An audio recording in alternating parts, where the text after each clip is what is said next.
at the event production show in May. That session live on stage in May was following a survey that we did of the membership to get ourselves as informed as possible.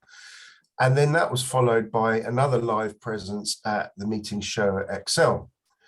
Then finally, for 2021 and beyond, a DE&I section will be added in the members area of the NOAA website that can be consulted at everyone's leisure.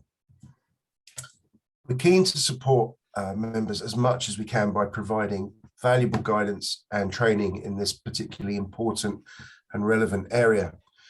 Today, with the help of our marvelous colleague, Steph Corker, we are going to run through our plans for a 4-part webinar series that NOAA are going to be rolling out over the next 6 months.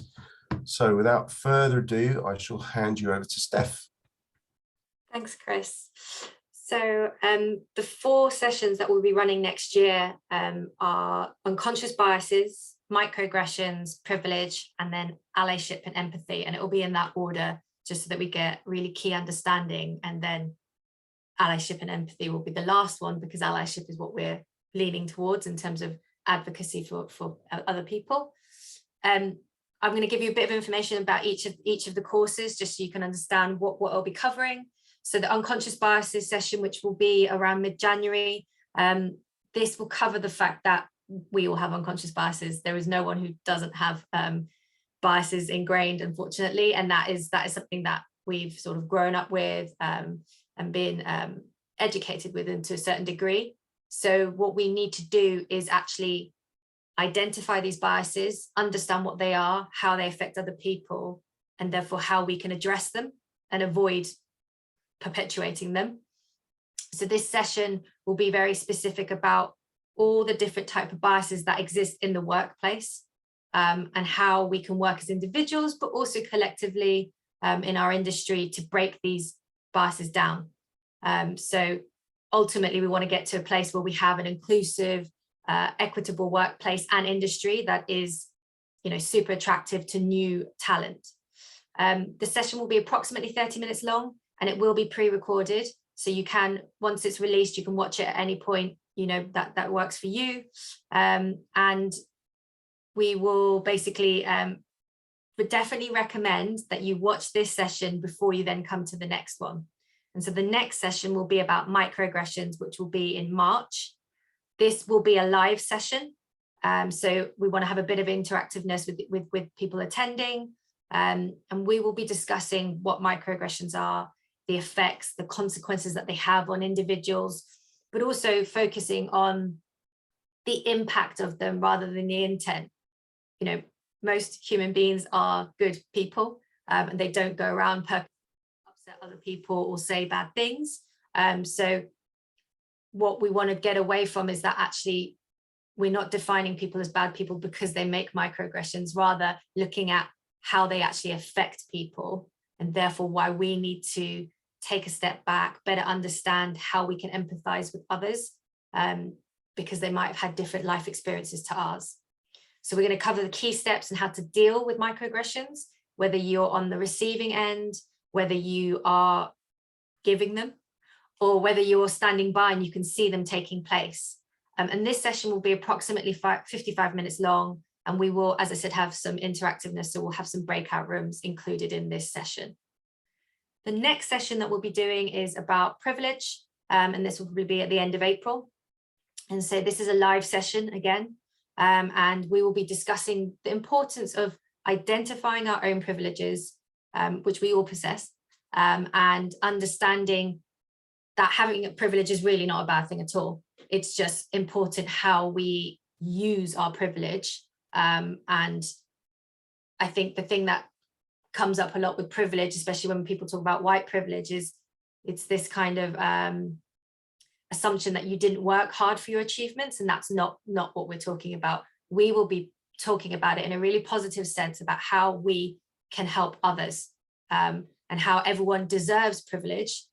So how are we going to work through this in a positive way for each individual businesses, but also our industry. So once again, this will be about 55 minutes long, and it will have interactive element in terms of having breakout rooms as well. And And then lastly, the allyship and empathy session, which will happen, I think, in June, is going to be about being an ally, being an advocate, and how you individually can do that. Because that is one of the key ways that we are going to progress DE&I in our workplace and in our industry. DE&I often rests on the shoulders of a few, and quite a lot of times that are people from marginalized or minority groups. So how can we all take responsibility and accountability to progress? And what we will do is we'll talk about scales of allyship, because there are different ways to be an ally, and there is not one right way. So it's just understanding what those different scales are, the positive impacts it can have. This will be a pre-recorded session, so it'll be about 30 minutes long. And once again, you can watch it when it suits you best. But as we say, we really do recommend that you have either watched or attended the other sessions first, just so that you can get a really good understanding before you come to this one. So yeah, that's basically wraps up the 4 sessions, and I'll hand back over to Chris. Nice one, Steph. Thanks very much. So to everyone, having been through the webinars that Steph mentioned, I can promise that they're really, really engaging and thought-provoking. There's nothing too stressful. At its easiest, you just need to listen and absorb, but discussion is always welcome. Having read feedback from the surveys you kindly completed for us in the spring, we know there's an appetite to learn more and become more confident in the area of DE&I. I must confess that having seen Steph put on a few extra lean-in sessions over the summer, we did see quite a drop-off from members, which is fair enough, as everyone was busy trying to earn money again, which is absolutely important, but would urge you to attend the live sessions if you can, or otherwise be sure to catch up on them in the members area of the website afterwards. DE&I, sustainability, and other areas of focus that are relatively new to our industry are not just nice to haves, they are imperative. Not embracing them is going to be detrimental for our businesses and the industry. If we look at this, flip it on its head and look at it in a positive light, becoming more skillful in these areas is good for society, but it's also playing good business. I know Steph will touch on that in one of the sessions, but we're already seeing client procurement teams requiring at best a formal process, point of view and measurement protocols, and at their most lenient, at least a commitment for the future. Not only that, on the operations side, but ESG, sustainable accounting, is coming down the track. So all areas of our businesses are going to be truly affected. So we really want to help as an association to put member companies in the best place possible to thrive in the future. Future training from NOAA will help us all get started in these areas and put our best foot forward. So please do keep an eye out on websites and communications for updates. That's it for the formal bit of today, but we're absolutely happy to answer any questions that anybody might have. So hi folks, yeah, as Chris said, we wanted to leave a little bit of time on the edge of this one just to allow some questions and answers, especially about the courses themselves. So by all means, ask questions if you have any. There will be plenty as of this moment. There is plenty on the NOAA website. So maybe after the convention, by all means, have a look as well. I did want to ask a couple of questions to you both, actually, if that's okay. First of all, Chris, I remember us talking quite a while ago, I'm thinking it's over a year now, about how best to approach it. Everyone started talking about DE&I. NOAA said, yes, we need to get involved, but we tried to do things in the right sort of way. I was wondering whether you could just talk about what our journey has been like, if that's okay. As NOAA? Yeah, sorry, as NOAA, I beg your pardon. Yeah, absolutely. So obviously conscious that people had 100 million things going on in their lives and companies throughout the pandemic. So we didn't choose to launch at a particularly easy time in anybody's company history.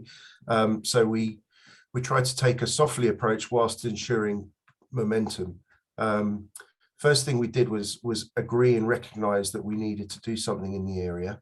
And we wanted to launch in May at the event production show. Before we did that, we sent out a survey to members that basically asked questions asked them where they felt they were, where their companies were, and where they wanted to be. So we tried to do it in an intelligent way and be informed as to what members' challenges were before we kind of put this program together that that would allow us to move forward into the future. That's great. Thanks, Chris. And then Steph, I was wondering, I mean, by the way, the content looks extraordinary, so thank you so much. I just wondered whether you could explain what sort of expectations NOAM members can have from it. What will they get at the end of it? You know, where are they now and where should they be at the end? How much help can this be to them? I think, you know, even if, let's say, you feel like you have a basic understanding of D&I or good understanding, I think engaging in these kind of conversations and discussions can highlight maybe blind spots that you have yourself. And that's the thing. The more we talk about D&I subjects, the more comfortable everybody in general will get, because I think there still is an element of uncomfortability, sort of fear in discussing these topics, because they are complex, they are difficult, they are nuanced. And so these sessions are very, I would say, don't come afraid, don't come worried. You know, there is no right or wrong answer in my eyes. As long as you're engaging and you're willing to progress, it's all about intent. So if I think a lot of people are fearful of being part of these conversations because they think they might say something wrong or, you know, may upset somebody. But what we like to do in these kind of sessions, and Chris hopefully can testify, is we create safe spaces. There is no judgment. It's just purely about educating, discussing these topics, becoming more comfortable, so that by the end of it, you know, you almost will be able to help other people. And so, for example, if your colleagues haven't attended one of these sessions, you can possibly help when there is a microaggression being given or received in front of you, and you will actually be able to step in and be an ally. And I think, to be fair, Alistair, that's the ultimate goal: become an ally, become an advocate, because this is not just for D&I is not just for people who it affects.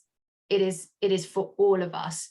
The majority has to step up, has to take responsibility in order for progression, because it cannot, you know, it can't weigh down on the shoulders of a few, because there will never be progress if that will continue that way. That's great. Thank you. And it'd be great as well if obviously don't give away too much of the trade secrets, but Wasserman themselves, you've been on a hell of a journey as well with this, and achieved quite a lot of recognition for it as well.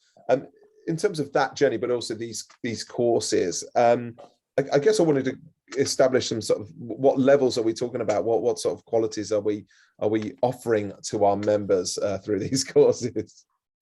Yeah, so yeah, we have been on quite a journey, and we've quite a journey for a few years now. And I guess having these courses will give basic and good understanding.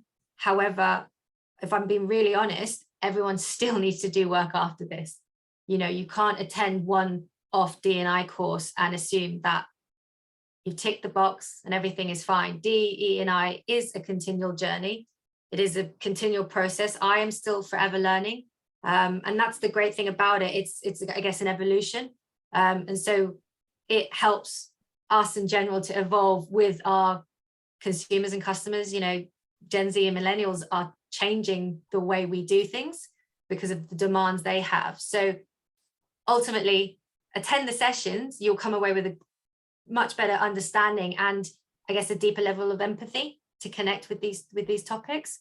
But the reason we've done them and we've sort of planted them out in the first 6 months of the year is because by no means we do the first 6 months and that's it. I think we'll have follow-up sessions in the other half of the year, just to make sure that we're really implementing things and that you can take away tangible steps versus just these kind of big ideas of how things should be better. It's actually working out how we individually and collectively can actually implement something. That'd be great. And then just one last question for you both. Same question for you both. I think one of the things one of the great things about events are they're so diverse in terms of where they are, who they are, and things like that. And it's very, very difficult to establish whether we have a major need here or there's no need at all. And I just wonder whether maybe, Chris, first of all, in your own eyes, how big a problem do we have around DE&I, and how much urgency should our members and NOAA in general be approaching this subject with?